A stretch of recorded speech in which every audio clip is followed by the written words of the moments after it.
تو پھر یہ صرف پرٹیکولر علاقوں کو ہی کیوں ہٹ کر رہا ہے؟ تو اسی پر بات کر لیتے ہیں. پروفیسر سیما ناز صدیقی ہمارے ساتھ موجود ہیں جو کہ جیولوجیکل ڈپارٹمنٹ سے آپ کا تعلق ہے. Thank you so much professor سیما صاحبہ, بہت شکریہ. تھوڑا سا ہمیں سمجھائیے گا یہ ہو کیا رہا ہے کراچی میں, لوگ بڑا پریشان ہیں. دیکھیے صدف, یہ اتنی زیادہ پریشانی کی بات ہونی نہیں چاہیے. اس کی وجہ یہ ہے کہ اگر آپ زلزلوں کے حوالے سے پہلے اگر آپ بات دیکھیں تو زلزلوں کا یہ ہے کہ کوئی بھی دنیا کے حصہ ایسا نہیں ہے جہاں پہ زلزلے نہیں آ سکتے. اور کراچی جو ہے اگر آپ دیکھیں تو سیزمک زون کے حوالے سے بہت زیادہ خطرناک زلزلوں کی زد میں نہیں ہے. اور آپ نے پہلے بھی دیکھا ہوگا کہ بہت کم زلزلے آئے ہیں یہاں پہ. لیکن اس کی وجوہات ہیں کچھ, جیسے کہ یہ آپ اسے درمیانے درجے کے سیزمک زون میں رکھ سکتے ہیں کہ جہاں پہ زلزلے آ سکتے ہیں. تو اس کی وجہ یہ ہے کہ ہم جو درمیانے درجے میں رکھتے ہیں وہ صرف اس لیے رکھتے ہیں کہ یہاں پر کچھ فالٹ لائنز ہیں جو کہ زیادہ ایکٹیو نہیں ہیں, چھوٹی ہیں, اور اس کی وجہ سے وہ مطلب ڈومنٹ ہے, جسے کہتے ہیں خوابیدہ ہیں, خاموش ہیں بالکل, وہ کچھ کر نہیں رہی تھی. کراچی میں صرف ایک جو آپ یہ سمجھیں کہ جو ویسٹرن سائڈ ہے اس سائڈ پر ایک ہمارا مکران سبڈکشن زون ہے, وہ تھوڑا سا ہمارا ایکٹیو کہلا سکتا ہے, لیکن وہ بیسیکلی اتنا زیادہ ابھی تک ایکٹیو نہیں ہوا ہے. ایک چمن فالٹ ہے مغرب میں, وہ ہے.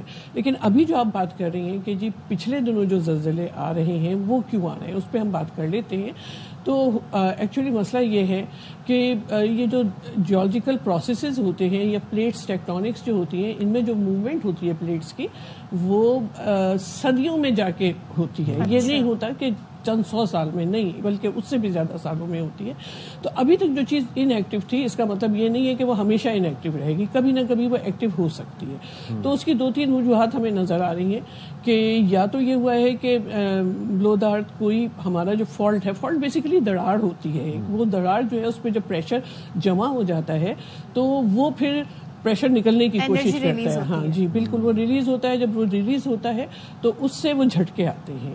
تو اس وقت جو ہے آپ نے یہ کہا کہ ہمارے دیکھیے جو مشرقی سائڈ ہے کراچی کی جس میں ملی لانڈی وغیرہ ہیں, یہاں پہ بہت زیادہ زلزلے محسوس ہو رہے ہیں, DHA میں بہت زیادہ. تو یہی میں آپ کو بتانا چاہ رہی ہوں کہ وہاں اس لیے محسوس ہو رہے ہیں کہ 3-4 وجوہ, بلکہ ایک ابھی میں پڑھی تھی سنگاپور کی ایک رپورٹ بھی آئی ہے جس میں وہاں کے جیولوجیکل ماہرین, جیولوجیکل مطلب ڈپارٹمنٹ سے تعلق رکھنے والے یونیورسٹی کے کچھ لوگوں نے یہاں سروے کیا تھا, اور تقریباً 2014 سے لے کر 2020 تک انہوں نے کہا کہ کراچی کی جو زمین ہے وہ تقریباً 15.7% جو ہے وہ نیچے گئی ہے, سینٹی میٹر نیچے دھس گئی ہے. جی ہاں, دھس گئی ہے. انہوں نے یہ چیز سب سے پہلے پوائنٹ آؤٹ کی ہے, جو سب ایک دم سے الرٹ ہوئے ہیں. تو یہ جو دھنسی ہے یہ بھی ایک وجہ ہے, ابھی میں بتاؤں گی کہ یہ کیوں وجہ ہے. اچھا, دھنسنے کی وجہ پہلے میں آپ کو بتا دوں کہ کراچی میں مختلف علاقے ہیں, جیسے کچھ زیادہ افیکٹڈ ہیں اور کچھ کم. مثال کے طور پہ ملیر ہے, لانڈی ہے, کورنگی ہے, یہ علاقے بہت زیادہ افیکٹڈ ہیں اس دھنسنے کے عمل میں. ہمارا گلشن اقبال ہے, اس کے علاوہ ہمارا سراب گوڑ سے لے کے گڑاب تک کا علاقہ ہے, اس کے علاوہ ہمارا نیو کراچی اور نارتھ کراچی, یہ سارے علاقے جو ہیں یہ افیکٹڈ ہیں. لیکن اس میں موسٹ افیکٹڈ ایریاز جو ہیں وہ ہمارے ہیں ملیر, کورنگی اور لانڈی. اب اس کی وجہ کیا ہے؟ اس کی وجہ یہ ہے کہ آپ نے سنا ہوگا کہ پاس میں ملیر ہمارا ایک ہرا بھرا علاقہ ہوتا تھا, ایک ایگریکلچرل ایریا تھا وہ.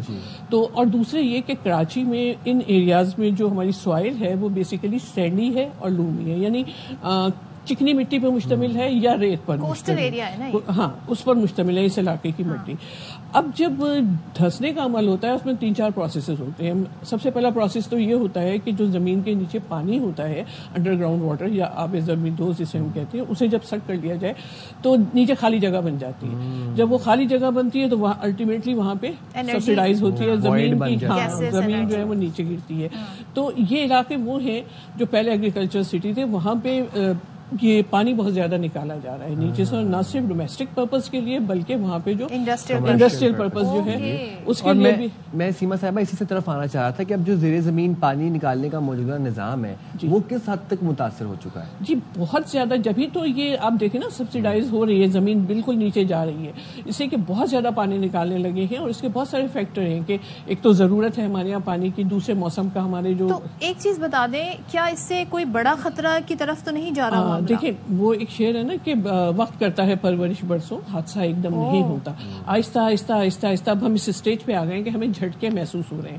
اچھا, جھٹکے محسوس ہونے کی بھی میں آپ کو ایک وجہ یہ بتا دوں کہ اگر ابھی اتنے چھوٹے چھوٹے جھٹکے محسوس ہو رہے ہیں تو اس کا مطلب یہ ہے کہ بعد میں کوئی بہت بڑا زلزلہ آ سکتا ہے, اچھا ریلیز ہو سکتا ہے, جو کہ ابھی تھوڑا تھوڑا نکل رہا ہے.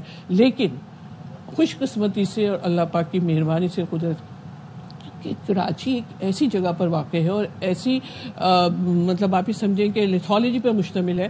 میں نے آپ کو بتایا نا جیسے سینڈ ہے اور کلے ہے, یہ ایسی ہماری زمین ہے کراچی کی اوور آل کہ اس میں زلزلے کے امپیکٹ ہونے کا امکان دوسرے علاقوں کی نسبت بہت کم ہے. کیوں کم ہے؟ اس لیے کہ یہ بنی ہے پانی میں, ان کے درمیان میں پانی ہوتا ہے. کلے میں دیکھیں آپ, اگر تھوڑا سا ریت میں آپ پانی ڈالیں آپ دیکھیں غائب ہو جاتا ہے, اندر جا کے جمع ہو جاتا ہے. جی جی, یہ پانی سے بنی ہوئی. اصل میں ہمارے یہاں راکس جو ہوتی ہیں 3 قسم کی ہوتی ہے, ایگنیس, میٹامورفک اور سیڈیمنٹری. سیڈیمنٹری میں پانی جمع ہوتا ہے, ٹریپ ہوتا ہے. تو ہمارے یہاں جو بنی ہوئی ہے وہ سیڈیمنٹری بنی ہوئی ہے, وہ ٹریپ ہے پانی. اب پانی جب ٹریپ ہے تو اس کے اندر جب زلزلے کی لہریں گزرتی ہیں تو پانی میں لہریں ہوتی ہیں 4 قسم کی جو بہت زیادہ ڈسٹرکٹیو ہوتی ہیں, جن میں سے جو سب سے کم ڈسٹرکٹیو ہوتی ہے صرف وہ گزر سکتی ہے پانی میں سے, باقی سب جو ہے وہ نہیں گزرتی پانی میں سے.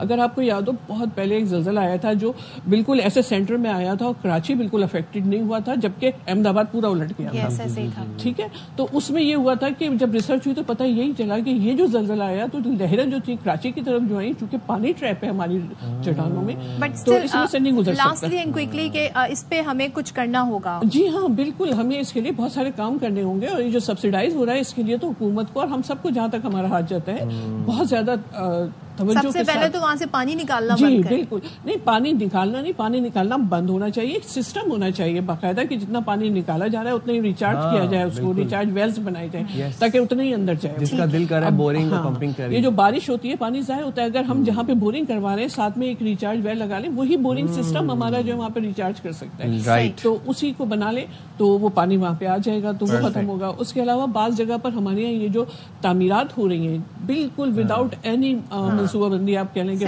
ہو رہی ہیں, مطلب بھاری بھاری عمارتیں جو ہیں وہ آپ بنائے دے رہے ہیں ایگریکلچرل لینڈ پر, تو وہ دب رہی ہیں اس لیے کہ یہ سینڈ اور لوم اتنی زیادہ پاورفل نہیں ہوتی کہ ہولڈ کر سکے. بہت شکریہ سیما ناز صاحبہ, آپ نے اتنے اچھے طریقے سے بریک ڈاؤن کر کے ساری باتیں ہمیں ساتھ دی, ہمارے ویورز کے لیے بھی بہت شکریہ. اتنی آسانی سے آپ نے ہمیں سمجھایا, اور بھائی ضرورت ہے ہمیں سبزے کی اور ان چیزوں کی, اس پہ آگے بھی بات کریں گے.